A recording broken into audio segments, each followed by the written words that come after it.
Pabrik plastik tempat Tony dan Wanto bekerja tak pernah benar-benar sepi dari suara mesin.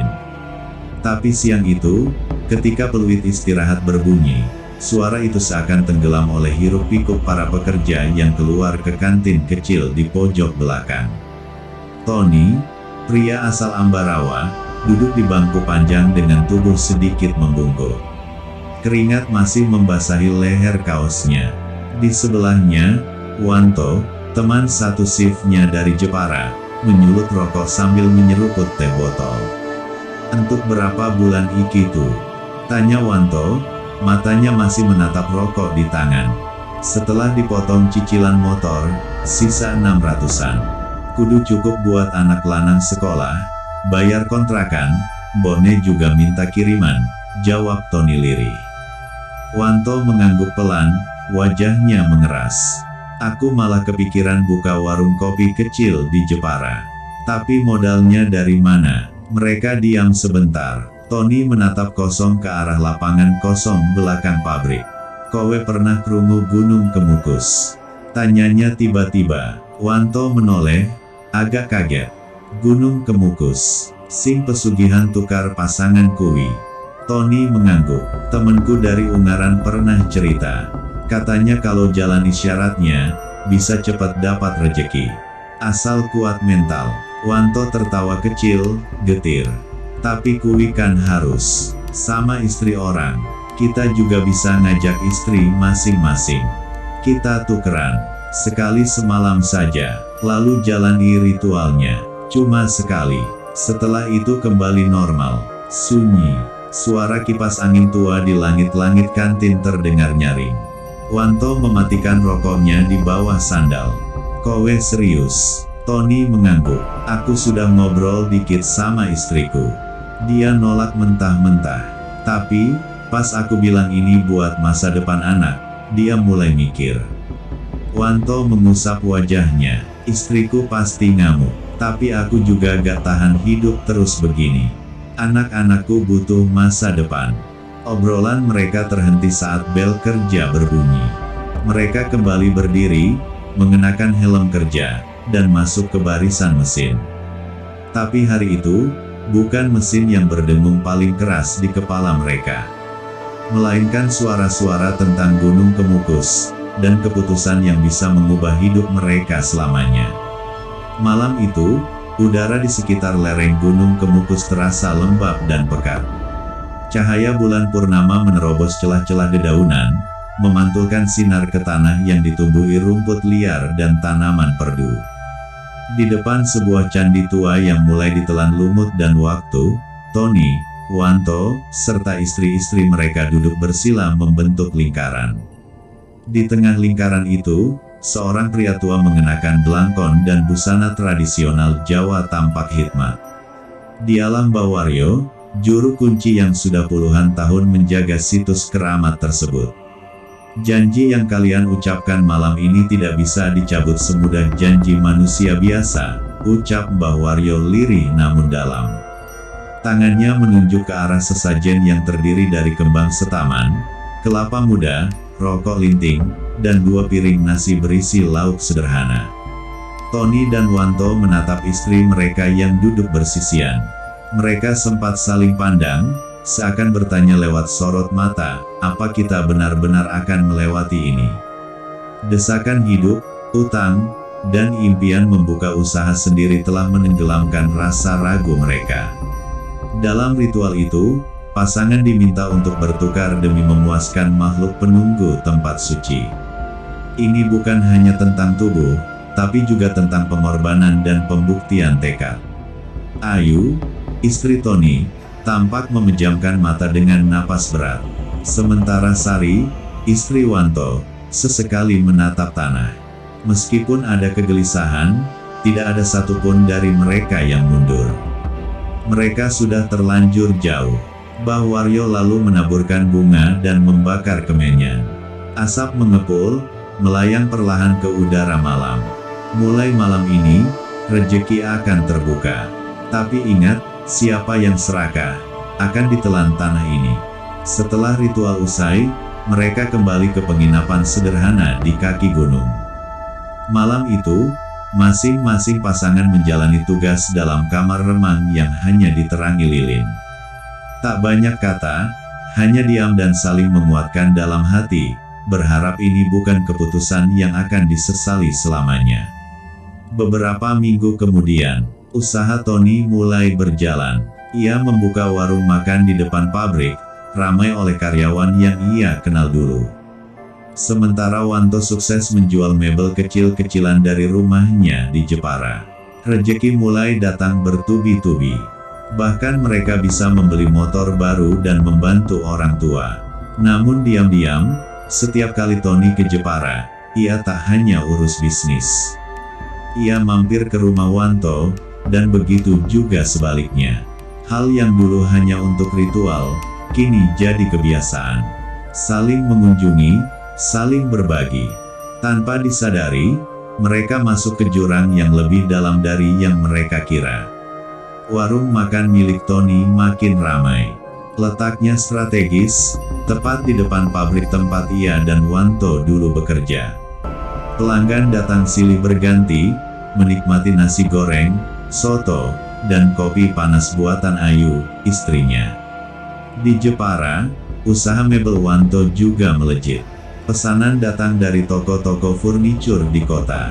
Sari, istrinya, turut membantu mengelola keuangan dan promosi online lewat media sosial. Namun, seiring bertambahnya rejeki, juga bertambah celah di hati mereka. Yang dulu hanya sekali tukar pasangan untuk syarat pesugihan, kini menjadi rutinitas diam-diam. Tony sesekali mampir ke Jepara, katanya untuk urusan bisnis. Tapi ia juga menghabiskan malam bersama Sari. Wanto pun tak jauh beda, kadang menginap di rumah Tony dan tidur bersama Ayu. Ayu mulai gelisah. Ia merasa bersalah setiap kali menatap wajah anak mereka yang masih kecil.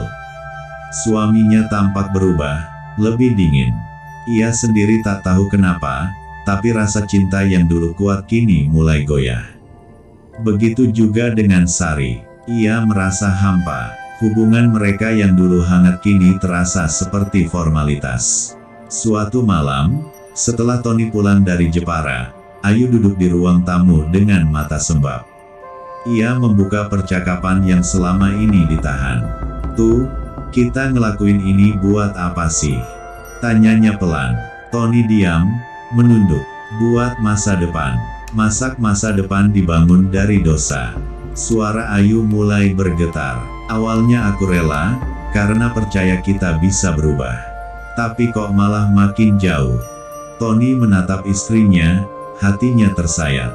Ia menyadari, mereka sedang berjalan di jalan yang membuat mereka kehilangan arah, kehilangan rasa. Di Jepara, Sari juga mulai mempertanyakan semuanya.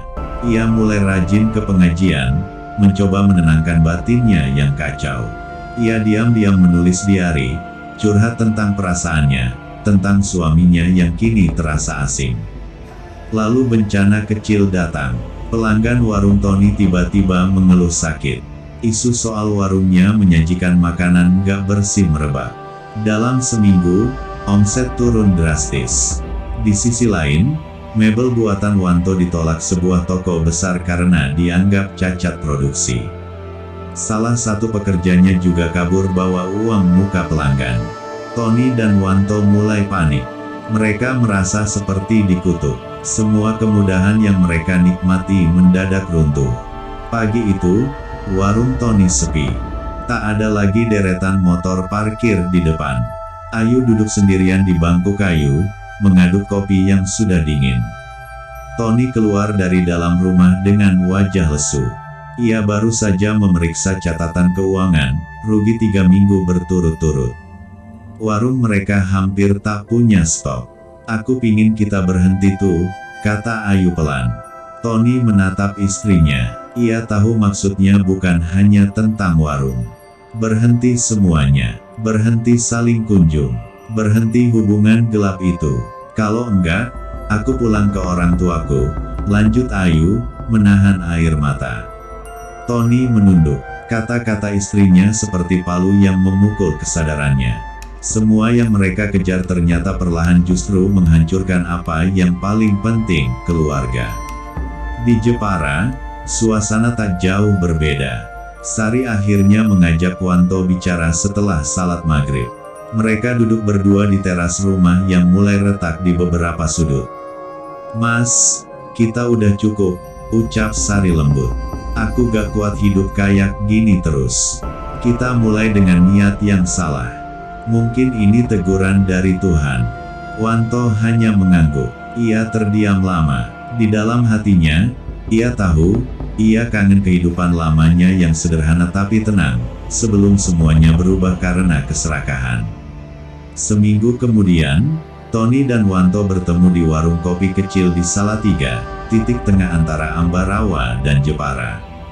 Mereka bicara panjang lebar, tanpa saling menyalahkan. Akhirnya, mereka sepakat menutup lembaran hitam itu. Mereka akan berhenti berhubungan dengan istri satu sama lain dan kembali fokus pada keluarga masing-masing. Mereka juga berencana mengembalikan warung dan usaha mebel ke jalur yang halal sepenuhnya tanpa bergantung pada ilmu pesugihan. Wanto mulai ikut pengajian di masjid dekat rumah. Ia bahkan mulai mengajari anak-anak mengaji tiap sore.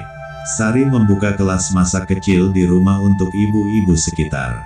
Tony mulai kerja sambilan antar galon dan gas sambil Ayu mengelola warung kecil dari rumah.